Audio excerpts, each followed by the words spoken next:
Friends, વાત એક દાંતના podcast એપિસોડમાં હું ડૉક્ટર વિધિ સવસાની સિટી ડેન્ટલ હોસ્પિટલથી તમારા બધાનું સ્વાગત કરું છું. આશા છે તમે બધા મજામાં હશો અને તમારી હેલ્થનું બહુ સારી રીતે ધ્યાન રાખી રહ્યા હશો. ગઈકાલે જ ફ્રાઈડે જે 14th જૂન એવરી યર આપણે વર્લ્ડ બ્લડ ડોનર ડે તરીકે સેલિબ્રેટ કરીએ છીએ. તો આજના એપિસોડમાં આપણે બ્લડ ડોનેશન વિશે થોડી ચર્ચા કરીશું અને એના માટે આજે આપણી સાથે આવેલા છે મિસ્ટર પ્રણવ કિકાની, જે સિનર્જી સુપર સ્પેશિયાલિટી હોસ્પિટલમાં એઝ એન આસિસ્ટન્ટ મેનેજર છે. Welcome mister Pranav. Thank you.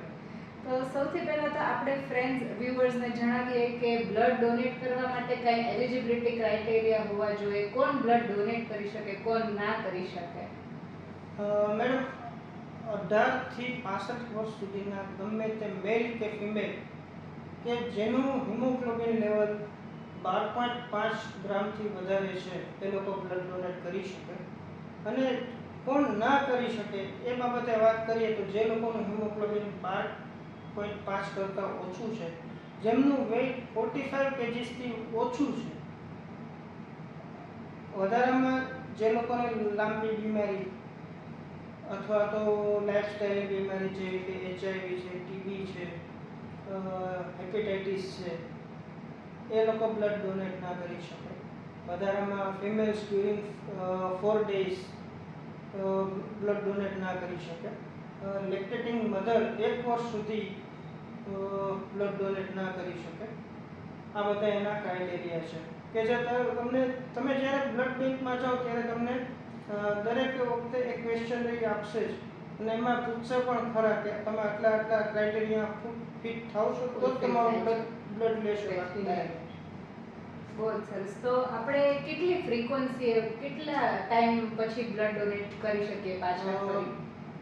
Madam, એમાં આપણા શરીરની જે રચના છે એમાં આપણા શરીરના કોષ દરેક મિનિટે, દરેક પળે નવા બનતા હોય છે અને જૂના નાશ થતા હોય છે. કદાચ આપણે બ્લડ ડોનેટ ના કરીએ તો પણ બ્લડ સેલ્સ છે એ નાશ પામે છે અને નવા પણ બને છે. તો એ લગભગ 90 થી 100 દિવસમાં નવા બ્લડ સેલ જૂના જે છે નાશ પામે છે અને નવા બને છે. એટલે આઈડિયલી જે સાયન્ટિફિકલી જે વાત થઈ છે એ પ્રમાણે દર 3 મહિને તમે બ્લડ ડોનેટ કરી શકો. તો આપણે આ બ્લડ ડોનેટ કરવાથી કોઈ ફાયદાઓ થતા હોય છે? ફાયદામાં તો કેવું છે મેડમ, તમારા બ્લડ સેલ જે મેં વાત કરી એ પ્રમાણે તમે કદાચ ના કરો તો પણ એ નાશ તો પામવાના છે, નવા બનવાના છે. તમે બ્લડ ડોનેટ કરો તો એ સેલ એકસાથે નીકળી જશે અને એકસાથે એટલા નવા બનવાના શરૂ થશે. વધારામાં તમે જેને બ્લડ આપો છો એ જો કદાચ જીવન બચી જાય તો તમને એમના આશીર્વાદ, તમને સાયકોલોજીકલ પણ એક જીવન બચાવવાનું એક મોટિવેશન મળે. વધારામાં તમને તમારું જે કોલેસ્ટ્રોલ છે, બ્લડ પ્રેશર છે, એ બધું મેન્ટેન થતું રહે છે. કારણ કે જૂના જે છે એ કોષ નીકળી જાય છે, નવા બનવાના શરૂ થાય છે. એટલે એમાં કોઈ કોલેસ્ટ્રોલ કે કાંઈ રહેતું નથી. એટલે તમારું કોલેસ્ટ્રોલ લેવલને બધું મેન્ટેન થતું હોય છે. તો મિસ્ટર પ્રણવે બહુ સારી વાત કરી કે આપણે મેન્ટલી એક સેટિસ્ફેક્શન મળતું હોય છે બ્લડ ડોનેટ કરવાથી. એનો એક મેઇન એડવાન્ટેજ છે કે કોઈને એઝ અ લાઈફ સેવિંગ માટે બ્લડની રિક્વાયરમેન્ટ હોય તો તમારું બ્લડ એમને પહોંચી શકે, એનાથી તો મોટું નેક કામ શું હોય છે, બરાબર? તો આ બ્લડ ડોનેટ કર્યા પછી આપણે શું ધ્યાન રાખવાનું આવતું હોય છે? મેડમ, બ્લડ ડોનેટ કર્યા પછી 2-3 વસ્તુ છે. આપણા શરીરમાં જનરલી 5.5 લીટર બ્લડ હોય છે અને એમાંથી તમારું જો 45 kg કરતાં વજન હોય 350 ml બ્લડ જ લેવામાં આવે છે કે જે આપણા ટોટલ ક્વોન્ટિટીની ખૂબ નાની ક્વોન્ટિટી છે. જે ક્વોન્ટિટી શરીર જે છે, આપણું શરીર એ 24 થી 36 કલાકમાં જ બનાવી લે છે.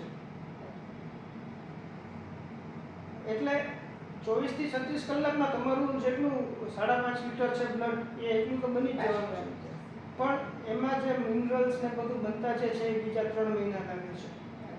એટલે 3 મહિનાનો ગેપ આવે છે. અને વધારામાં જે 350 ml શરીરમાંથી બ્લડ નીકળી ગયું છે એ મેન્ટેન કરવા માટે તમારે એ દિવસે પૂરતા પ્રમાણમાં લિક્વિડ જ્યુસ છે, દૂધ છે, એ પ્રકારનું લિક્વિડ તમારે કન્ટિન્યુ લેતા રહેવું પડે કે જેથી કરીને તમને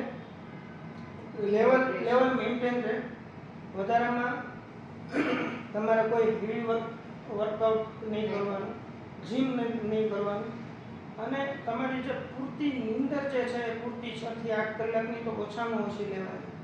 વધારામાં ભલે આપણે ત્યાં નથી પણ એક ખાસ એ પણ ધ્યાન રાખવાનું છે કે ત્યારે તમે જ્યારે બ્લડ આપ્યો ત્યારે આલ્કોહોલ તમારે લેવાનું નથી.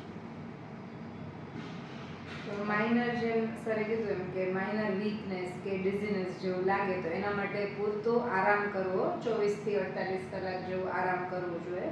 પછી તમે રૂટીન તમારી લાઈફમાં આગળ વધી શકો છો. નેક્સ્ટ આપણે એ પૂછવા માંગીએ છીએ કે ઘણા બધા માન્યતાઓ જોડાયેલી હોય છે કે કોણ બ્લડ ડોનેટ કરે, બ્લડ ડોનેટ કરવાથી શું થઈ શકે, જેમ કે ટેટુ કર્યું હોય તો બ્લડ ડોનેટ ના કરી શકે, એ બધી ઘણી બધી માન્યતાઓ છે. તો એના વિશે આપણે વ્યુઅર્સને મેડમ એમાં મિક્સમાં અલગ અલગ એવું છે કે હું બ્લડ આપીશ તો મારા શરીરમાંથી એટલું નુકસાન થઈ જશે.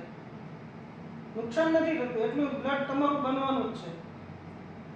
ક્યારેક તમને કોઈ વાર તમે ના જોયું હોય ને શરીરમાંથી સીધું લોહીનો આટલો ફ્લો બહાર આવે, કારણ કે નીડલ થોડીક મોટી હોય છે રૂટીન નીડલ કરતાં, અને એવડી નીડલ શરીરમાં જાય અને બ્લડ ફ્લો બહાર એટલે તમને ક્યારેક ચક્કર આવી જાય, લોહી જોઈને ગભરામણ થાય, પણ એ બધું ટેમ્પરરી છે. એકાદ બે વખત તમે બ્લડ આપશો પછી રૂટીનમાં થઈ જશે. એટલે એવી કોઈ માન્યતા નથી કે બ્લડ આપવાથી એ વીકનેસ જે છે એ ટેમ્પરરી હશે. તમારું લોહી પણ નવું બની જવાનું છે. તમે પૂરેપૂરા 24 કલાકમાં જ પૂરેપૂરા ફિટ થશો. અને કદાચ હવે હું મેં 3 વખત બ્લડ ડોનેટ કરેલું છે, એટલે હવે હું કહી શકું છું કે મને અડધી કલાક પણ પછી પણ મને કાંઈ નથી થતું. જેમ સરે કીધું એમ કે જેટલી વાર તમે વધારે બ્લડ ડોનેટ કરશો પછી બધું તમારે એકદમ નોર્મલ થતું જશે. એના સિમ્ટમ્સ, પોસ્ટ સિમ્ટમ્સ છે એની કોઈ ઇશ્યુ જોવા મળતી નથી. તો ખાસ સર આપણે સોસાયટીને, વ્યુઅર્સને કંઈ એવું સ્પેશિયલ કન્વે કરવા માંગો છો, ઇમ્પોર્ટન્સ માંગો છો? હા મેડમ, એમાં હું કહીશ, એક જ કહીશ ખાસ તો તમે જ્યારે બ્લડ ડોનેટ કરો છો ત્યારે તમારું એક જે 350 ml બ્લડ છે એ 3 જિંદગી બચાવે છે. એટલે તમને જે માનસિક રીતે જે હેપીનેસ થવી જોઈએ એ 3 જિંદગી બચાવવાની થવી જોઈએ.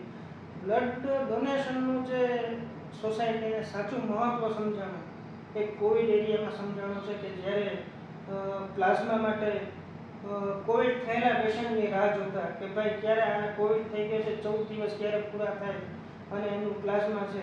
એટલે બ્લડ ડોનેશન કોને કહેવાય સાચા અર્થમાં એ COVID-19 એરામાં ખબર પડી છે આપણને.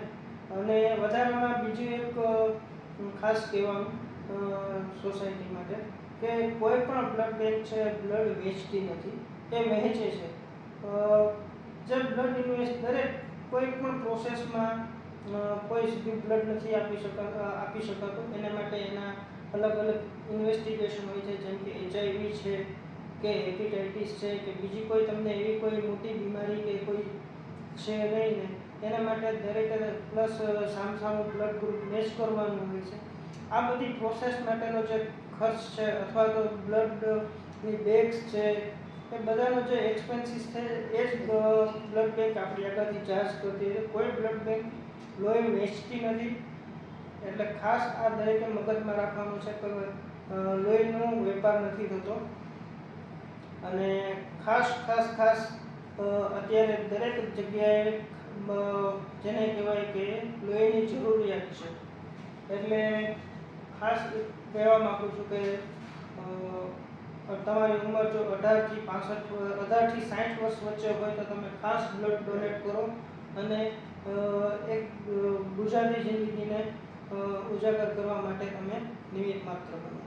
બહુ સરસ. તો પ્રણવ સરે ઓલમોસ્ટ 100 વખત જેટલી બ્લડ ડોનેટ કરી લીધું છે. તો જે રીતે એમને કીધું એમ કે આપણે બી એ વસ્તુમાં આગળ વધીએ. બ્લડ ડોનેશન જરા બી નુકસાનકારક નથી. એનાથી સમુકાના ફાયદા છે કે એકવાર બ્લડ ડોનેટ કરવાથી 3 જિંદગીઓ બચી શકે છે. તો આ વસ્તુ માટે તમને ખૂબ જ કોંગ્રેચ્યુલેશન સર, અને થેન્ક યુ સો મચ અમારી સાથે એપિસોડમાં જોડાવા માટે. ફરી પાછા આપણે મળીશું નેક્સ્ટ સેટરડે નવા એક ગેસ્ટ નવા એક ટોપિક સાથે. Till then take care, by.